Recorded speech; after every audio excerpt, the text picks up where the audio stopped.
¿Están observando mi pantalla, estimados? Sí, doctor. Perfecto. Entonces vamos a dar inicio a esta clase que como patología en realidad es poco frecuente, pero los médicos formados en el Perú deben tener una formación mínima de conocimiento que esta patología es potencialmente letal. En esta presentación vamos a primero dar un pequeño recuento de la importancia epidemiológica de la peste en todo el mundo. Segundo, vamos a intentar aprender la relación entre la enfermedad, entre la peste y la paleomicrobiología, que es una ciencia para reconocer a la peste como uno de los eventos históricos de la medicina que está unido a la historia propiamente de la humanidad. Y reconocer los cuadros clínicos de peste desde los más frecuentes, ¿no? Las tres formas frecuentes a las formas menos frecuentes o comunes. Bien, seguro más de uno de ustedes ha visto esta foto, porque cuando hicimos el curso de microbiología, de hecho, este capítulo lo tienen que haber visto en algún momento. Esta era pues la vestimenta que usaban los médicos para poder atender a los enfermos en Europa, porque cuando la pandemia llegó a ese territorio, prácticamente 30% de las personas perdieron la vida, probablemente porque la forma más común ahí, fuera de la bubónica, era la forma neumónica, que es altamente transmisible. ¿Qué es la peste? Pues la peste es una enfermedad bacteriana, pero con una peculiaridad, que es una zoonosis bacteriana, considerada como reemergente en el sentido que después de años en que no había peste, en el 2017, Madagascar reportó brote, y entonces en esa zona del otro lado del mundo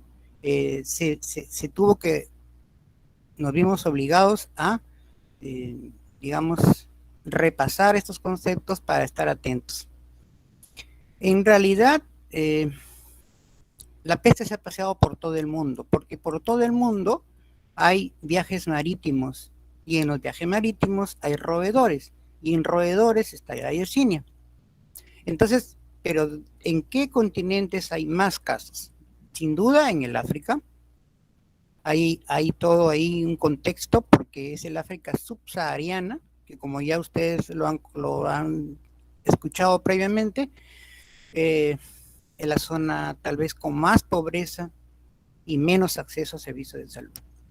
También en el Asia, es más, la tercera pandemia, que es la que estamos desde mitad del siglo XIX viviendo hasta la fecha, que no ha terminado la tercera pandemia, empezó en el Asia, específicamente en la China. Algo, ¿no? Tiene mucha relación. Estaba viendo algunos artículos donde comparan la epidemiología de la peste, ¿no? Con la COVID-19, ¿no? Algunas similitudes. En cuanto a peste, mucho depende de los animales infectados y los vectores que transmiten la enfermedad, ¿ya? Los invertebrados, que son los que llevan de un roedor a otro o hasta el humano este microorganismo. Pero los reportes coinciden en lo siguiente, que hay, sobre todo en el sudeste de Estados Unidos, estacionalidad. No es que todo el año haya peste. De cuando en cuando hay casos, y eso coincide con la ecología de los roedores y la ecología de los vectores, tomar nota, y de eso depende en qué momento del año y en qué partes del mundo hay formas de peste, hay brotes de peste. Así como con anthrax, esta está considerada un arma biológica potencial, de manera que obviamente si sueltan en poblaciones en cualquier parte del mundo, sueltan este microorganismo, se hace la forma neumónica, la letalidad sería pues en 2 días desaparece esa población. Es muy, muy difícil, ¿no? 3, 4 días máximo, mientras se periodo de incubación, que son 2 días en la forma neumónica, 2 días más de enfermedad y sufrimiento hasta morir. Ese es el punto.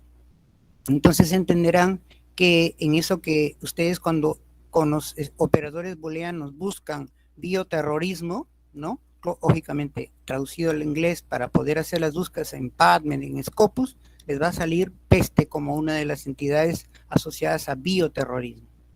¿Cuántas pandemias han habido de peste? 3. La primera en el tiempo del emperador Justiniano, en los siglos 6, entre los siglos 6 y 8. La segunda fue la más letal, quizás, la que está registrada, que es la muerte negra, peste negra en Europa. 1/3 de la población colapsó. Y todo empezó en China, específicamente en la provincia de Yunnan. Y de China salió por Hong Kong a diferentes países. En ese tiempo no se sabía realmente cómo era. La gente moría, pero no había ni idea de qué estaba pasando. Esta lámina muestra, es muy compleja, pero yo se las voy a poner lo más sencillita posible. Realmente lo que estamos viendo acá es de este cuadrito de las biovariedades de Yersinia, no es una sola, biovariedades, varias biovariedades de la misma bacteria, pero que han sido estudiadas en su genoma. Y al estudiar en su genoma se encuentra que son biovariedades que están distribuidas en el mundo. Y por eso es que encuentran más una biovariedad en ciertas partes del mundo, en Asia, en África, en América. Pero la lámina sirve para ver de dónde viene el genoma de Yersinia pestis. Pues viene de la Yersinia pseudotuberculosis. Ustedes saben que Yersinia es un género de bacterias gram negativas, enterobacterias, que donde hay tres especies bien definidas: Yersinia enterocolítica, Yersinia pseudotuberculosis y Yersinia pestis. Las tres, por ser enterobacterias, tienen afinidad por causar daño a nivel digestivo, como vamos a ver luego. Entonces, esta laminita es para eso, para entender que digamos, un progenitor de Yersinia pestis es Yersinia pseudotuberculosis. Tomar nota, es interesante eso porque nos permite entender la gran variedad. Es más, el genoma de Yersinia ha sido encontrado en los dientes del hombre del neolítico, de ese tiempo. Entonces eso ha sido estudiado y se ha encontrado ahí genoma de Yersinia. Gente que murió por esa enfermedad. Pero en ese tiempo no se sabía nada de lo que sabemos ahora. Entonces, esta tercera pandemia empezó en China. La cepa biovar comprometido es el orientalis, y hoy el foco no está apagado, de cuando en cuando se enciende, sobre todo en el África y en América, donde estamos nosotros también. Ya tenemos zonas endémicas de peste. El África también tiene República Democrática del Congo, tiene Madagascar, y por el lado de nosotros Perú, que son los 3 países que reportan peste con mayor frecuencia: Madagascar, República Democrática del Congo y Perú. Por eso es que se le considera como endémica, de cuando en cuando brota. Entonces, el tema es que la bacteria se ha encontrado en una gran variedad de artrópodos y de roedores. Se la ha encontrado en bacteriemias en animales, ¿no? Tanto domésticos como salvajes, y eso hace muy difícil hacer un control epidemiológico. Es imposible. Estaba leyendo otros artículos acerca de la prevención y dicen lo que más nos podría servir es una vacuna realmente, ¿no? Que hasta ahora, digamos, una definitiva no se dispone porque hay muchas biovariedades. El tema es que, mire, como le digo, es histórica, se ha encontrado en material de personas que han fallecido hace muchísimos, miles de años, ¿no? Los viajes marítimos han permitido la dispersión de la bacteria, viajes marítimos, donde hay roedores en las embarcaciones.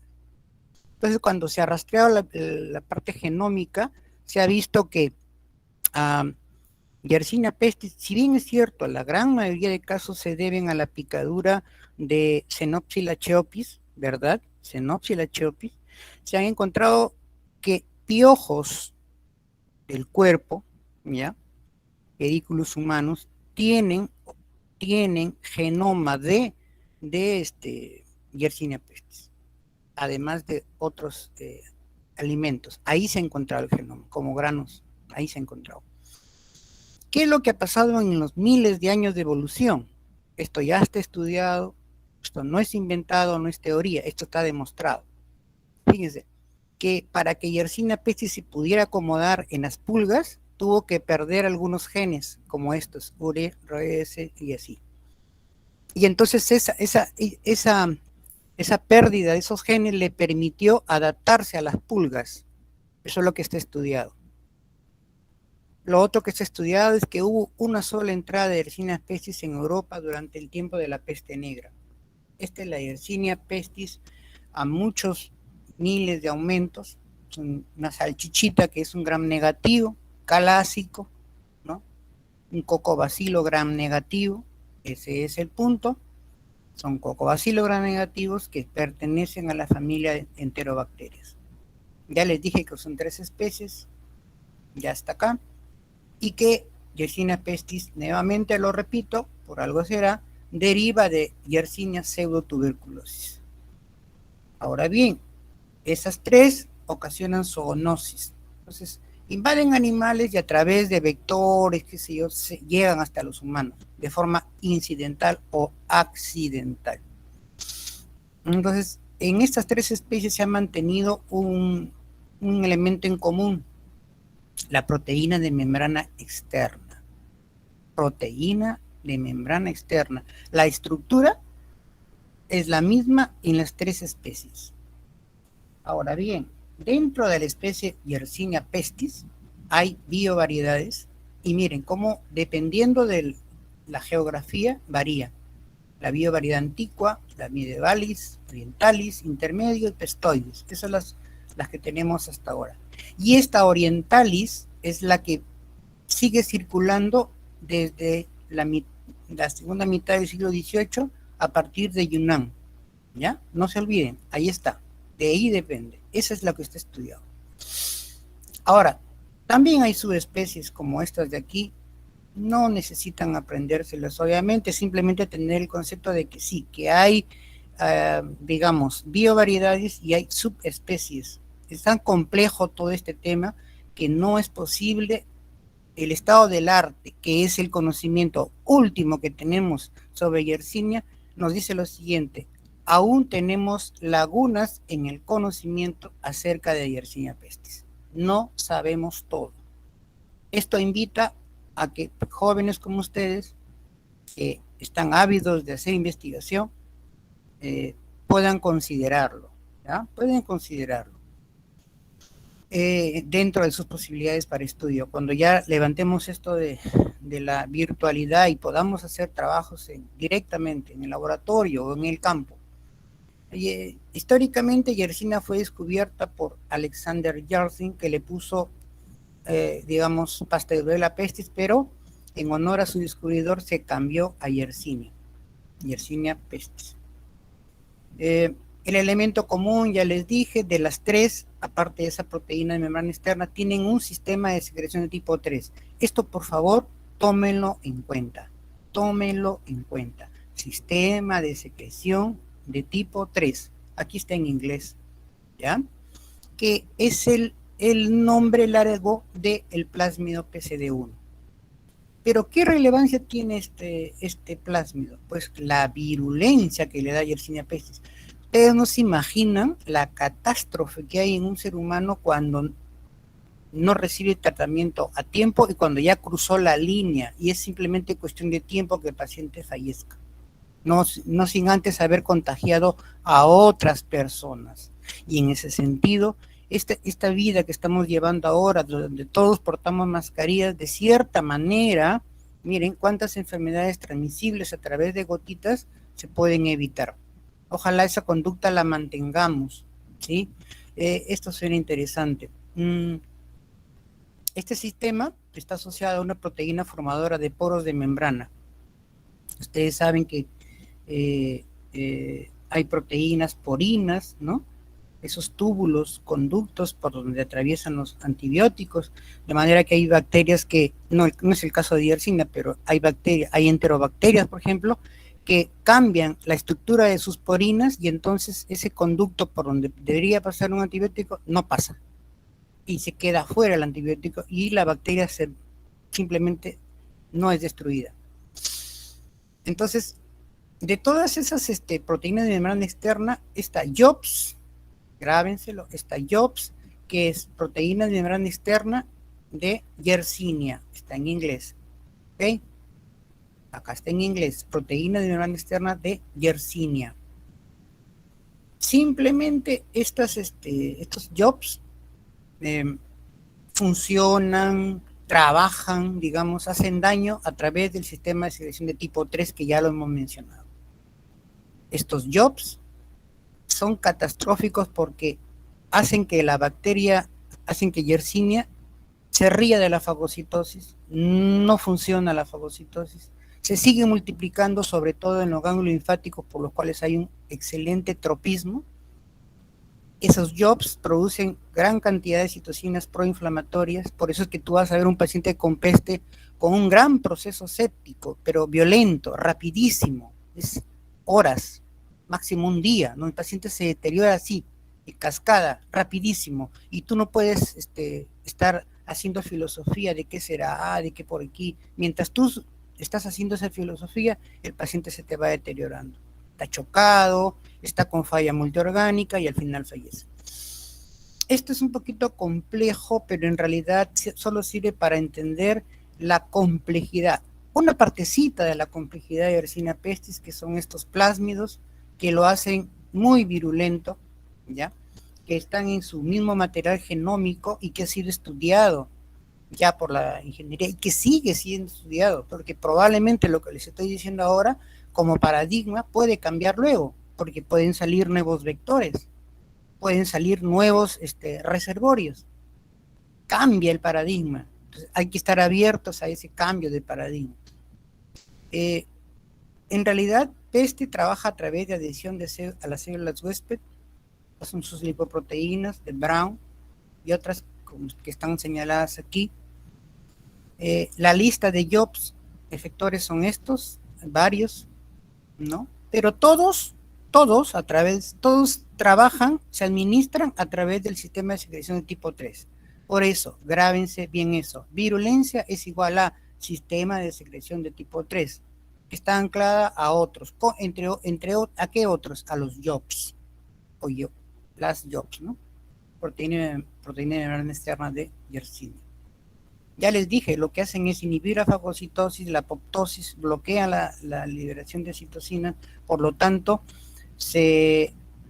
la respuesta inmunológica se revierte, se anula prácticamente. Es un estado de que si tú no sospechas, si no das tratamiento, ya no. Cuando cruza la línea ya es imposible. Entonces, cuando se ha estudiado también otros factores de virulencia, se encuentra al antígeno capsular F1, que está codificado tanto por un plásmido, plásmido PMT1 y otras proteínas JOPS. Miren cómo son importantes. ¿Y qué hace como otras cápsulas en otros microorganismos? Capacidad de resistir a la fagocitosis, que es una respuesta innata, rápida, ¿no? Lo más urgente. Entonces también se ha estudiado este antígeno V, ¿no? Que le confiere virulencia y origina y empeora la inmunodeficiencia transitoria en el huésped. Para variar, este antígeno V está unido al sistema de secreción de tipo 3. ¿Ven la relevancia? ¿Ven cómo todos esos factores se terminan como una vía común, como una vía final común que se llama sistema de secreción de tipo 3? Luego tenemos pesticina, que interfiere con la captación del hierro, y esta proteasa PLA, ¿no? Que tiene función de coagulasa y de fibrinolicina.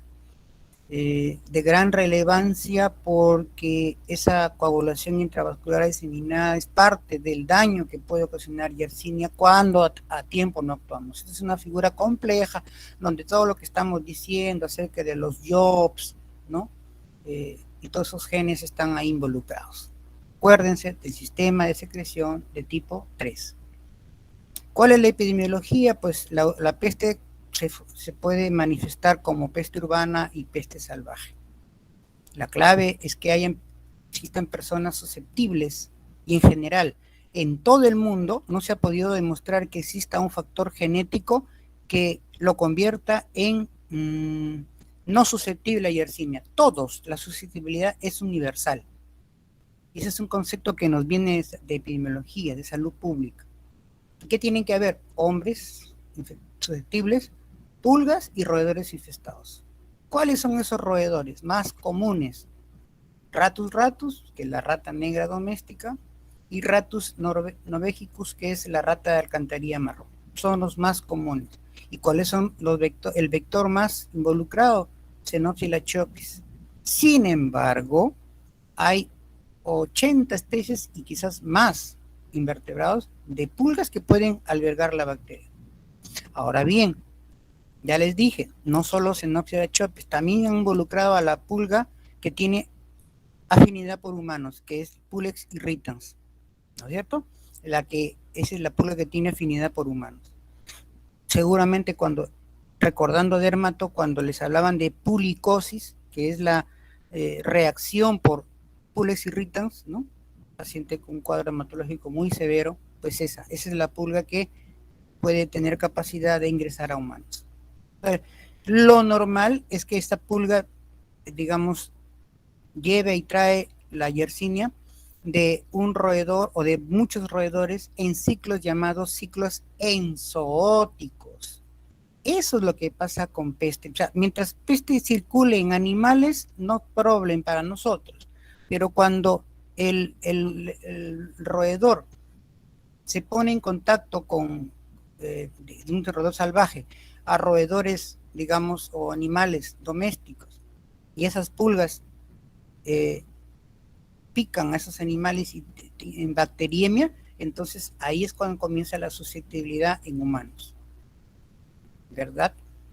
Contacto con animales domésticos, puede ser de humano a humano a través de las gotitas respiratorias, ¿cierto? Acá es una lámina de resumen, las formas clásicas: 3, bubónica, la más común, 70-80% de casos, la neumónica y la septicémica. Ambas pueden ser primarias o secundarias, ¿correcto?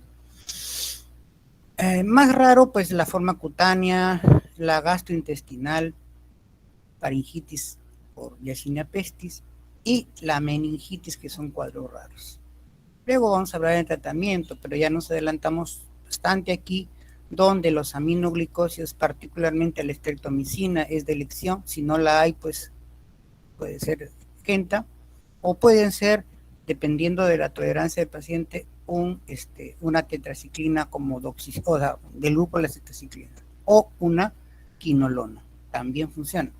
Gracias a Dios todavía sí es susceptible. Lo importante es tener un alto índice de sospecha. Mira, para ver la magnitud aquí, la cantidad de gente que murió durante la peste negra, repetimos el concepto de bioterrorismo, repetimos que actualmente circula y hay brotes de cuando en cuando. El último ha sido el de Madagascar en el 2017, pero en el África hay zonas donde potencialmente peste puede prenderse o encenderse en cualquier momento. Por eso es una enfermedad reemergente. De cuando en cuando, entre silencio epidemiológico, un brote después desaparece, entre comillas, y luego nuevamente. Cuando los humanos se acercan a esos animales, o los animales infestados con pulgas llegan hasta los humanos. Eso es. A veces lo que se postula que lo que pasó en Ascope cuando quemaron la caña, entonces los roedores salieron, esos infestados salieron y llegaron hasta las zonas urbanas, y es ahí donde ocurrió la catástrofe en el 2009, en Trujillo. 3 países que reportan peste son, ya les dije, ¿no? Esto al 2016, miren, por todo lado hay peste, ¿no? En todos lados hay reportes. Y en cuanto a América, en América tenemos varios países, dentro de los cuales estamos nosotros. En Ecuador empezó en el año 98 peste neumónica. Nosotros en el 92 reportamos peste neumónica en el norte. Estamos hablando de A ver, tomar nota: Piura, Cajamarca, Lambayeque y La Libertad. Qué curioso, ¿no? Se conoce que en 1903 peste entró por los puertos, por Callao y Pisco. Entonces, embarcaciones, roedores infectados con pulgas que llegan a poblaciones humanas. Ahí comienza la catástrofe. Y como no se sabía, no había forma de controlarlo, nadie sabía que a través de las embarcaciones el comercio tenía que seguir, ¿no? Tenía que seguir, y sin embargo, en ese seguir se seguían infectando mucha gente y se moría mucha gente. Entonces, sí, de hecho, hay de cuando en cuando se prende los brotes y luego hay un silencio por años, ¿no? No se reporta nada. El paciente potencialmente llega a falla multiorgánica, ¿no? Y entonces América y África, luego Asia también tiene focos. Entonces, en el caso de las Américas, en los 1900 llegó a Paraguay y en 1900 también a San Francisco. Y en el Perú, en 1903. Eso está reportado, está descrito. En Estados Unidos también. Y en el 17, eso es lo que les estaba contando, en la ida a Madagascar se describe esta cantidad de brote. 70% se comportaron como formas neumónicas. Y miren este detalle, la estacionalidad entre septiembre y abril. Lo mismo que pasa en América. Por eso les digo, estacionalidad asociado a ecología de los roedores y de sus vectores. En promedio, la letalidad es 7%, si sumamos todo, o sea, pero si no lo tratas al paciente, eso puede llegar al 100% en la forma neumónica, o sea, ya, o la septicémica. Es totalmente imposible controlar. Y de una bubónica, como ustedes saben, pasa, se transforma en una septicémica, una bacteriémica o neumónica, y ahí está. O se va por el encéfalo, hace meningitis, es decir, por todo lado. ¿Por qué? Porque tiene factores de virulencia que le permiten a destruir coágulos y avanzar en el sistema. Bueno, otro dato es que importante, la gente joven es la que está más comprometida, gente joven, agricultores, ¿no? Ya pues por ser el contacto interhumano, obviamente estamos hablando de la forma neumónica, eso implica mayor riesgo. Forma de transmisión, la más común es la picadura, que duda cabe, de los vectores que tienen en su intestino a la Yersinia. Pero no olviden que hay casos descritos donde arañazos de gato, y esto nos hace recordar a Bartonella, ¿no? Las Bartonellas no baciliformes. En Celae, por ejemplo, arañazo de gato, ¿no? Hay casos reportados. También hay casos de reportes de gente que ha manipulado heridas de animales infectados o gente que ha comido carne de esos animales, también podrían enfermar. Obviamente la picadura es la más común, por eso lo he subrayado, el reservorio ideal son los roedores y sus pulgas, y los aerosoles en el caso de la transmisión interhumana. Peste, como ya les dije, usando sus factores de virulencia, al ponerse en contacto con el macrófago, la bacteria secreta varias proteínas que desfosforilan unas proteínas para la fagocitosis. Es decir, se burla de la fagocitosis, se burla. Lo otro que hacen es dañar células, ¿no? Y alterar la apoptosis, totalmente, distorsiona todo.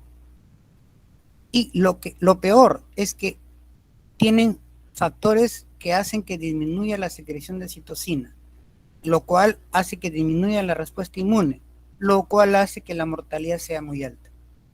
Bueno, esta lamita la pueden checar después, donde hay, digamos, los ganglios son los más, los que forman los bubones, y el cuadro clínico ahí se llama adenitis supurativa.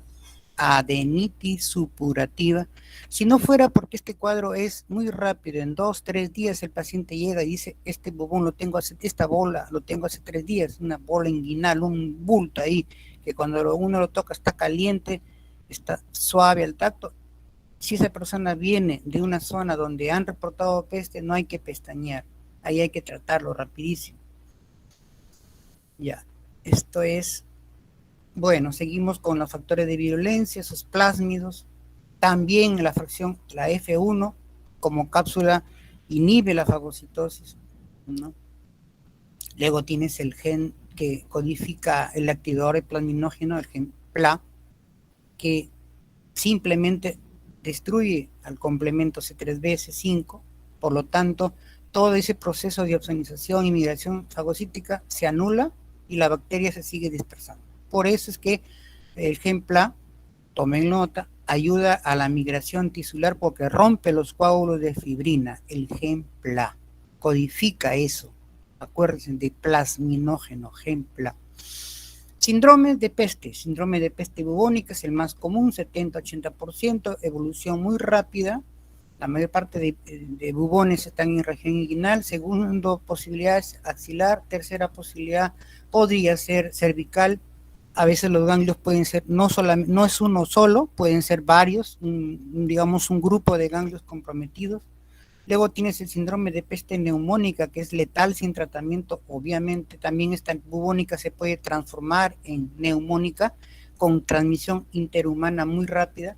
Y claro, si uno toca este bubón que ya se abrió sin guantes, sin tomar las precauciones, si ese material se aerosoliza, pues obviamente ahí están las yersinias.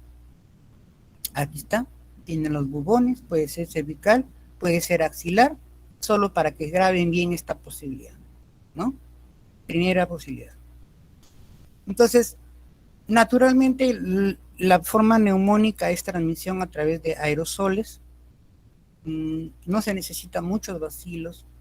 Se ha calculado esto, sin embargo, con 10 bacilos nada más, con solo 10 bacilos, en algunas ocasiones se ha podido demostrar que eso genera infección en humanos. Acuérdense que peste circula en animales, que llega a humanos en ese salto, ¿no? En ese salto que tiene mucho que ver con la adaptación de esos vectores a roedores que circulan acompañando a los seres humanos. Entonces tiene que ver la distancia, menos de 2 metros, ¿no? Ahí se reconoce que hay una transmisión. Radiológicamente no hay, digamos, un patrón que sea patognomónico de peste, simplemente es todo un compromiso, todo velado, un pulmón, como ven ahí, todo comprometido, en un paciente que está tóxico, que está chocado, que tiene falla multiorgánica y en el que realmente usted no sabe qué cosa está pasando. Y ahí uno tiene que acordarse de la epidemiología. Y 2, de la velocidad de instalación del cuadro, de la instalación y también de la velocidad con que después de instalado evoluciona. ¿Me dejo entender? Eso tienen que tomarlo muy en cuenta para pensar en peste. Recuerden que el tiempo de periodo de latencia es ese de 4.3 a más o menos 1.8 días. El periodo de infección chiquito, 1 a 2 días, bien chiquito, acuérdense, ¿eh? La peste neumónica, de una vez que pasa de un ser humano a otro por aerosoles, en 2 días el paciente está tóxico, está en falla multiorgánica, en 2 días más máximo se muere si no recibe tratamiento. Y aún recibiendo tratamiento, si no lo recibe a tiempo, fallece. Digamos que no hay una clínica característica de peste. El paciente puede llegar con un cuadro digestivo y tú te mareas y no sabes qué cosa es lo que tiene. Te tienes que orientar por la epidemiología, por la velocidad de instalación, ¿no? A menudo el paciente con peste neumónica puede tener ya después de la primera fase, la segunda fase donde ya aparece expectoración hematoica o simplemente hemoptisis. El paciente ya está, digamos, con toda la clínica y en ese momento, eso es lo que pasó en Trujillo, cuando desgraciadamente ahí falleció un estudiante de medicina. Recordarán ustedes en el 2009, eso fue todo un suceso, desgraciadamente, un suceso, digamos, que quienes recibieron en el hospital al paciente, entre ellos el estudiante, no sabían que potencialmente esas gotitas podían causarle la muerte. y simplemente lo atendieron. El paciente estaba tosiendo y transmitió. Ese chico falleció, desgraciadamente. Eso es lo que nos deja como lección de que la bioseguridad, aun cuando, digamos, parezca inofensivo, tú tienes que, si ya tú estás sospechando de infección por Yersinia, tienes que comunicarle a todo tu equipo y al equipo de laboratorio para que manipule esa muestra con mucha cautela, para que no se vaya a morir por una irresponsabilidad de los que manejamos al paciente. Hay que hacer, digamos, ese doble trabajo, tratar a mi paciente y comunicar a mi equipo, a todos, que estamos pensando en peste. Si es negativo, aleluya, pero si fuera, imagínense todos los que han estado con el paciente, lo han tocado, lo han asistido, ¿verdad? Entonces tiene que tomar quimioprofilaxis y todo lo que vamos a hablar de aquí rapidito. Entonces el paciente puede morir muy rápido porque en realidad el cuadro es así, muy violento. Cuando un cuadro así te suceda, digamos, tú vas a hacer tus serums, ¿ya?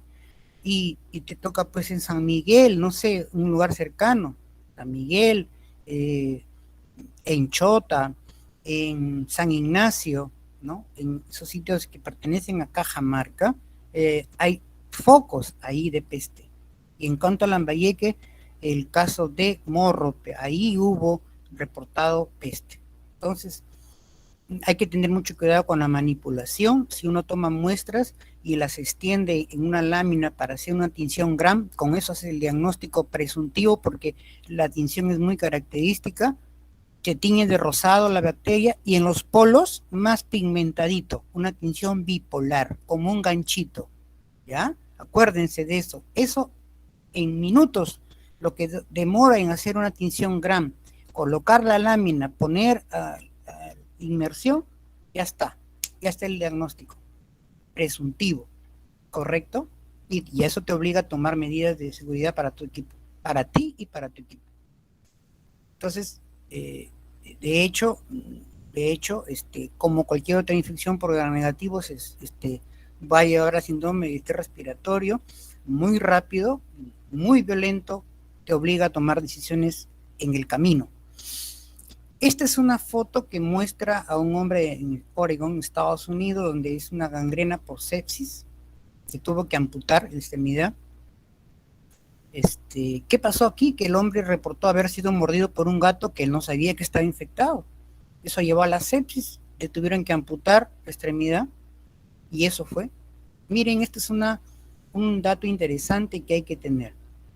El punto de partida, el arañazo de gato, la mordedura, el arañazo de gato, el contacto con gatos, ya saben, eso nos puede dar pie para armar un artículo de revisión. Enfermedades producidas o relacionadas a contacto con mascotas. De hecho, hay buena información. A quienes les gusta escribir, a quienes les gusta la investigación, ahí tienen un punto de partida. Acuérdense, también peste circula en esos gatos. Recuerdo que cuando se reportó lo de Trujillo en la Scopia, encontraron gatos, ¿no?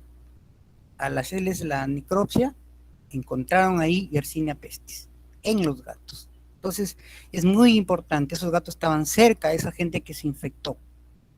Es muy importante tener ese dato de viaje o que viven en esa zona. Todo sospechoso con distrés respiratorio, su radiografía simple de pulmones, manejar digamos, la tinción Gram.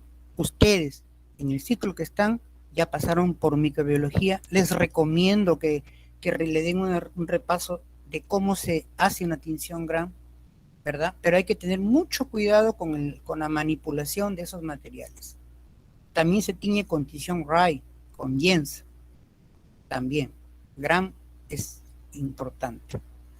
Lo bueno de Yersinia es que si se manipula con adecuado respeto y la bioseguridad, crece en medios como el McConkey. Saben ustedes desde microbiología que McConkey es para bacilos gram negativos, para todas las cuando tú sospechas una enterobacteria, sea en orina, sea en heces, sea en una secreción pericárdica, sea en líquido cefalorraquídeo, y tú sospechas que hay un bacilo gram negativo, tienes que comunicar al microbiólogo para que siempre esa muestra en agar McConkey, porque eso hace obtener el diagnóstico.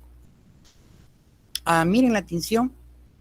qué bonito el punto donde tú ves los extremos bien pigmentaditos, ¿ya? Esta es la bacteria que causa tanto daño en un ser humano. Gorditos y en los extremos pintaditos, acá está. ¿Sí? Entonces, en ese caso ya es una tinción YEMSA. Tú sabes que para colorear secreciones o sangre, bueno, YEMSA también, no es nada del otro mundo. Un médico general, un buen médico general, tiene que manejar esas tinciones, tiene que saber interpretar, tiene que saber ver el microscopio. Un buen médico general tiene que tener esa competencia sí o sí, antes de que vaya al serum, pues, tiene que saberlo. Debe saberlo por todo lo que estamos diciendo, y no solo por peste, sino por otros microorganismos que pueden detectarse rápidamente con coloraciones simples. Entonces, ¿qué armas tenemos para hacer el diagnóstico? Ustedes recuerdan que estamos hablando como en otro patógeno, hablamos de, o bien detectamos la bacteria, ¿sí? Por los métodos convencionales, el medio de cultivo McConkey, o bien en laboratorios un poquito más complejos, ya no detectan la bacteria, sino se van al antígeno F1, lo capturan, ¿ya? Y otros ya dicen, no, ya no tengo el antígeno, pero ahora tengo la respuesta inmunológica a ese antígeno. Entonces ya no busco el antígeno F1, sino el anticuerpo anti-F1. Y hay métodos por los cuales tú puedes detectar uno o el otro. Por ejemplo, el antígeno F1 se detecta por inmunocromatografía. El antígeno F1 por técnicas de inmunocromatografía. O con inmunofluorescencia ya detectas anticuerpos, antígeno F1. Eso, recuerden su inmunología. Entonces lo que se rastrea son anticuerpos anti-F1. ¿Y cómo se confirma? Bueno, se confirma con la detección de los llamados sueros pareados, ¿no? Tomas una muestra al inicio, 2 semanas después tomas otro suero, otra muestra de sangre y lo separas, el suero, y en ese suero trabajas la prueba para buscar el anticuerpo anti-antígeno F1. La elevación de 4 o más veces de el segundo suero respecto al primer suero, eso hace el diagnóstico definitivo. O un título de 1/128 por aglutinación, nada más, técnicas simples que se hacen en el laboratorio y que un buen médico general debe saberlo. Ese título mayor de 1/128, pero tiene que ver esa condición, pacientes que no tengan historia de exposición previa a zona de peste o ausencia de vacunación. Esa es la condición, porque si ya viene de zona endémica, probablemente tenga anticuerpos ahí, digamos, ya, y no haya hecho la enfermedad grave, etcétera, ¿no? Podría tratarse ese caso, y entonces hay confusión. ¿Qué lección queda aquí? Que como buen médico general ustedes deben saber, todo paciente que evoluciona y muere rápido, uno tiene que tener un suero de ese paciente. Entrando nomás, con toda la medida de bioseguridad. Tú debes tomar una muestra de sangre y esa muestra dejar que se forme el suero, que se establezca el suero, y ese suero hace la diferencia entre la práctica de un médico que no tiene esa visión de hacer el diagnóstico por tema de salud pública y el otro que sí, como ustedes, que tienen esa percepción de decir, un momentito, no tengo la menor idea de qué está pasando con este paciente. Entonces le tomo una muestra de suero, guardo ese suero y hago toda la cadena digamos, de referencia de ese material a un laboratorio donde me puedan testear diferentes pruebas de laboratorio frente al cuadro clínico que estoy manejando, dependiendo de la epidemiología. ¿Qué será? Pues un dengue, ¿qué será? Pues una leptospirosis, ¿qué será? Una fiebre amarilla. Miren, colegas, todo eso, un suero hace la diferencia. Lección, un suero hace la diferencia. Tratamiento, pues la droga de elección es la estreptomicina, pero cuando no hay, nos quedamos con genta. Si no, alternativa puede ser la doxiciclina, o el ciprofloxacino, o el levofloxacino. De 10 a 14 días según lo último que he revisado, uno tendría que dar tratamiento para asegurar curación y asegurar sacarlo de ese estado de donde la letalidad es muy alta. Eso es importante. Entonces, ¿qué pasa con las personas que han estado cerca al paciente? Personas que han estado cerca al paciente tienen que recibir una profilaxis. Recuerdan lo que hacíamos con meningococo, cuando alguien decía, cuando recordaremos cuando hacíamos la clase de género Neisseria, cuando yo les hablaba de Neisseria meningitis, yo les decía, paciente en el que se confirma una meningitis por meningococo, ¿ya? Esa meningitis que uno no sabe qué es, simplemente lo auxilió al paciente. Todas esas personas que en algún momento tocaron a ese paciente, estuvieron cerca de ese paciente, todos ellos deben recibir quimioprofilaxis. Lo mismo acá en peste. Puedes usar doxiciclina, recontra super archibarato, genérica, la de 100 miligramos, que es la presentación clásica, 2 veces por día. ¿Por cuántos días? Por 7 días. No tengo doxi, bueno, puedes usar cipro, 500 cada 12 horas, por 7 días, y pues si no, cloranfenicol. A propósito, en la meningitis por peste o la meningitis por Yersinia pestis, que es un cuadro raro pero que puede darse, acuérdense, allí el cuadro predominante es neurológico. No se confíen, en peste hay una expresión polimórfica de cuadro clínico, desde aquel que te hace un cuadro digestivo, ¿ya? Con fiebre, diarreas sanguinolentas tal vez, con un cuadro de choque, o puede ser un paciente que llegue con un cuadro conjuntival y un cuadro faríngeo, o puede ser un paciente que llegue con un compromiso neurológico, ¿ya? Que no haya tenido bubones, porque con bubones uno la hace así, ¡tac! Dices, bubón, rapidito, esto es peste bubónica, viene de Cajamarca, viene de La Libertad, Piura, Lambayeque, zonas donde se han reportado, hay que pensar en peste. Ahí es más sencillo. Pero cuando el paciente viene solo con expresión meningítica, ¿ya? De forma violenta, entonces ahí se impone la punción lumbar y el cultivo de ese líquido. Uno no puede perder la oportunidad de hacer diagnóstico. Entonces, cuando la peste se expresa como meningitis, la droga de elección, según lo que he revisado, es el cloranfenicol. Recuerden, por la penetración que tiene, digamos, atravesando la barrera hematoencefálica. ¿Qué podemos hacer, aunque desconocemos todavía todo el paradigma en cuanto a peste? Bueno, pues si hay roedores presuntamente infectados, hay que proceder a la desratización, que son los roedores más comprometidos, no los únicos, porque pueden haber otros mamíferos, ya les dije, gatos, ¿no? Donde esos animalitos podrían transmitir peste. Entonces, o bien se hace, barrer todos los vectores, usando,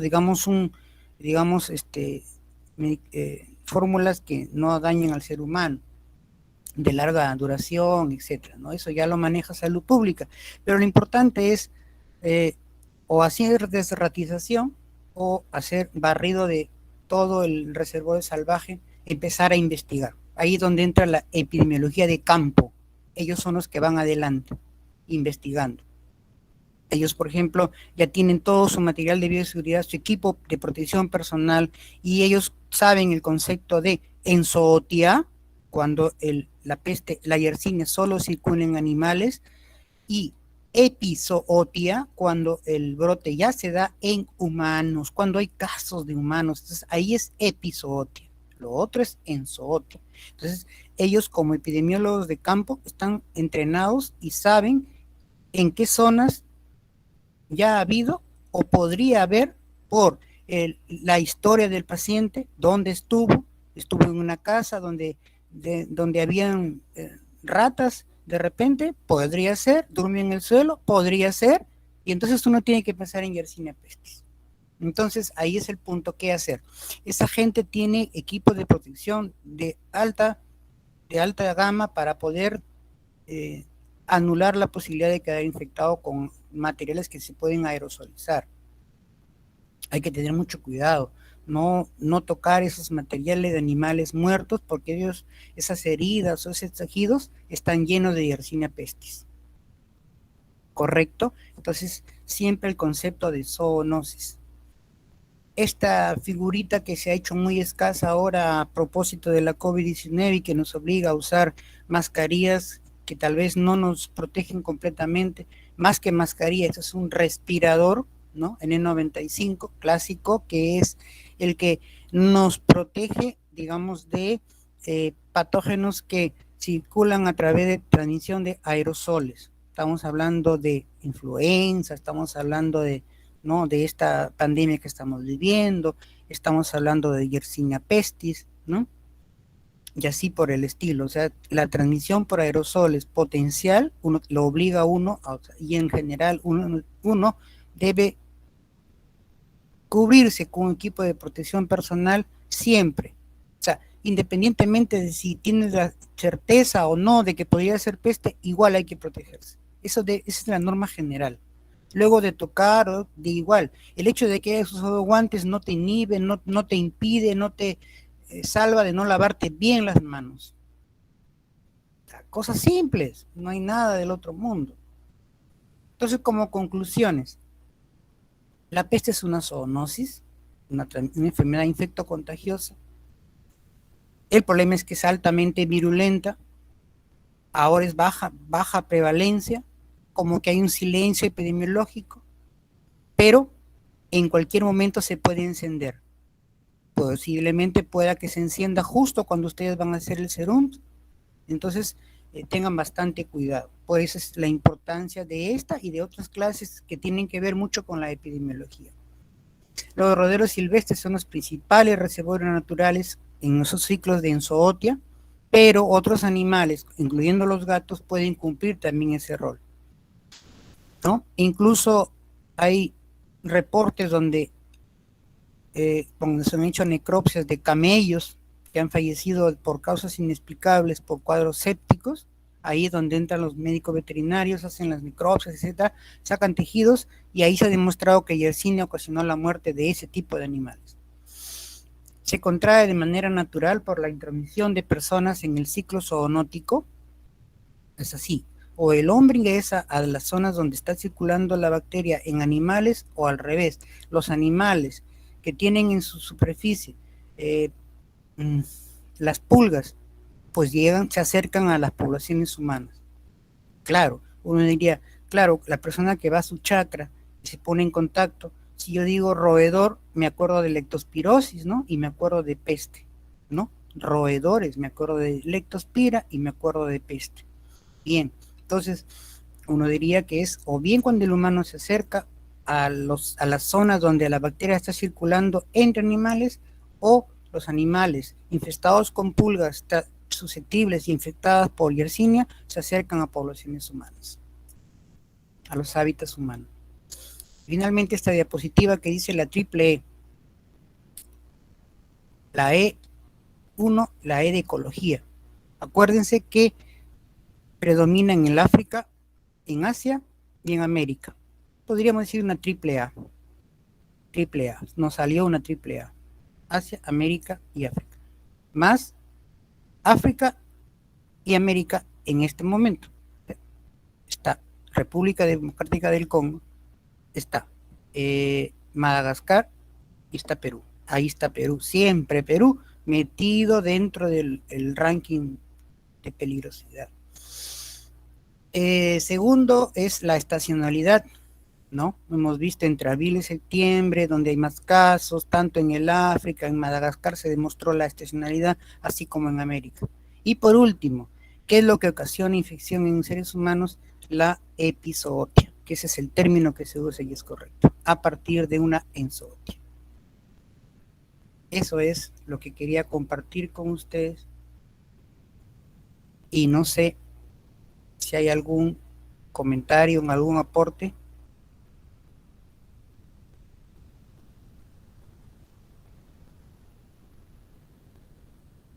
Nada, creo que, señor delegado, no hay, José Joaquín, ningún aporte, ¿no? Doctor, una pregunta. Dentro de la bibliografía, y bueno, también lo ha presentado usted, el fármaco de elección es la streptomicina, pero en la norma técnica del Perú colocan a la doxiciclina como terapia de elección. ¿A cuál? A la doxiciclina. Es que lo que pasa es que a ver, por un lado tú tienes que es potente, pues una droga, y por otro lado es si dispones de esa droga. Entonces el tema es que sí, ¿de cuándo es esa norma que tú has revisado donde ponen a la doxy? ¿Es la más actualizada? Donde Eh, ponen a doxy. sí, la que encontré fue del 2010. No he encontrado Sí, otra más actual. mira, doxiciclina está, encaja perfectamente, ¿sí?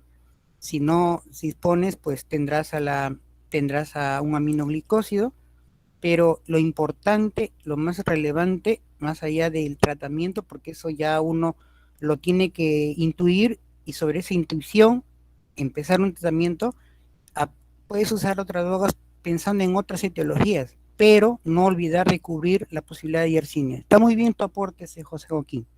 Está muy bien, hay que tomarlo en consideración. Muchas gracias. Muchas gracias. Doctor, una pregunta. El anticuerpo contra el antígeno F1, ¿a partir de cuánto tiempo del inicio de la infección lo puedo encontrar? Bueno, lo que yo he encontrado a partir de los 7, 10 días para adelante, no sé, esa es la literatura, no sé si eso está conforme a lo que tú has revisado. Claro, obviamente primero tienes la disponibilidad del antígeno, ¿no? Y tienes que darle tiempo para que se forme un nivel detectable de anticuerpo. Entonces, eso es lo que yo tengo a la mano. No sé si hay otra información. Entonces, porque también se puede usar PCR, ELISA, ¿no? Eso va a depender de lo que tengamos a la mano. Lo importante es siempre guardar un suero de ese paciente, Cristian. Esa es la lección que, o bueno, el mensaje que yo podría dejar esa tarde dentro de varios mensajes es ese. Paciente en quien sospechas una enfermedad infectocontagiosa epidemiológicamente importante, hay que hacer la investigación, tener un suero a la mano para investigar y mandar a un laboratorio que nos pueda hacer el diagnóstico estimado. Gracias, doctor. Doctor, usted mencionó el segundo suero. ¿Ese segundo suero a qué semana se sacaba para comparar? O sea, de 2 semanas para adelante, digamos, 2 semanas entre el primer suero y el segundo suero, el sueros pareados, ¿no? Que dale tiempo para que se cuadriplique o se pase del cuádruple, ¿no? Del título primero, del segundo suero comparado con el primero, Por eso es que si el paciente evoluciona favorablemente, hay que tomar un segundo suero y ese segundo suero se compara el título con el primero. Gracias, doctor. Correcto. Bueno, si no hay No sé más. si me permites, Sí, doctor. Jaime, Sí, doctor. sí, aprovechando la pregunta del suero pareado, ¿no? Hay una buena costumbre en infectología que es cuando no tengo bien definido un cuadro clínico y no aclaro eh, muy rápidamente, se guarda un suero, se congela, Ajá, para después de eso, de pasado el tiempo, de repente, como ocurrió con el SIDA, ¿no? ajá, Se tomó el suero del paciente de Kinshasa y estuvo guardado hasta que porque en ese tiempo no habían las pruebas para detectar el VIH. ajá, Mucho después se pudo hacer ese suero, lo presentó el paciente con una sintomatología compatible con VIH, lo parearon después y lo evaluaron y salió VIH. Entonces, ajá, ese es un caso. Y lo otro ajá, es, lo que el doctor Salazar está mencionando, es parear, quiere decir, le tomas el primer suero al inicio del cuadro clínico que tú sospechas y en tu plan de trabajo tomas una muestra, ahí mides. Y eso después de 2 semanas tomas otra muestra y comparas, pareas el primero con el segundo, y si hay una elevación del doble o del cuádruple, eso es lo que tiene valor en ese sentido. Y también se emplea eso para, por ejemplo, antifoidea, ¿no? Al inicio y ajá, cuando 4 veces se eleva. Pero yo quería también insistir en un detalle, ¿no? Y aclarar unos términos de las formas clínicas de presentación de peste. Lo que yo recuerdo son tres: la forma de peste bubónica, peste neumónica ajá, y peste septicémica. Entonces, hay pacientes que van a evolucionar como peste bubónica. Y dentro de esa evolución de peste bubónica van a hacer un cuadro de una neumonía dentro del cuadro de peste bubónica por diseminación de la bacteria. Y también pueden hacer una sepsis o una septicemia por peste como una secundaria. Por eso es que se emplean ahí los términos de peste primaria y secundaria, ¿no? Entonces ahí sí el paciente puede evolucionar de una peste bubónica hacia una neumónica y hacia una septicémica. O al revés, de frente el paciente puede hacer no peste bubónica, sino hace de frente una neumónica cuando se aspira a la bacteria, y ese cuadro es rapidísimo. Ahí sí, en 2 o 3 días, como dice el doctor Salazar, el paciente, si tú no lo sospechas, se muere. Es lo que ocurrió con los pacientes, un estudiante de medicina en Ascope y el otro fue un residente de medicina, los que murieron porque atendieron a la paciente que llegó con una peste, ¿no? Y simplemente para terminar, por lo que hemos revisado también, el último caso reportado en el Perú fue en el año 2019 de peste en Lambayeque. Y en el año 2018 hubieron 4 casos, 2 en Cajamarca y 2 en Lambayeque. Y clásicamente los 4 departamentos o regiones involucrados: Piura, Cajamarca, Lambayeque y La Libertad, ¿no? En ese sentido simplemente quería fijar algunos datos ahí. Excelente, doctor Sánchez, excelente sus aclaraciones, y refuerzo lo que hemos dicho. Es claro, doctor, excelente en el tema de los 3 cuadros clásicos. Usted hace la aclaración que en realidad puede ser que el paciente presente directamente la forma septicémica o la forma neumónica sin pasar por la forma bubónica. Así es.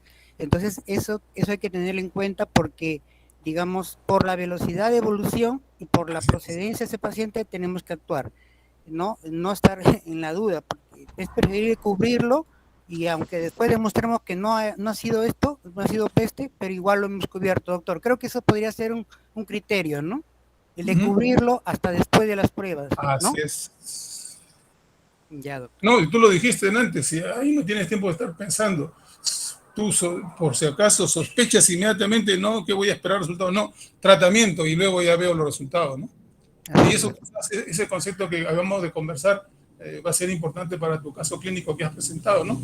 Ahí ya nos estamos viendo de qué se trata nuestro paciente. Sí, doctor.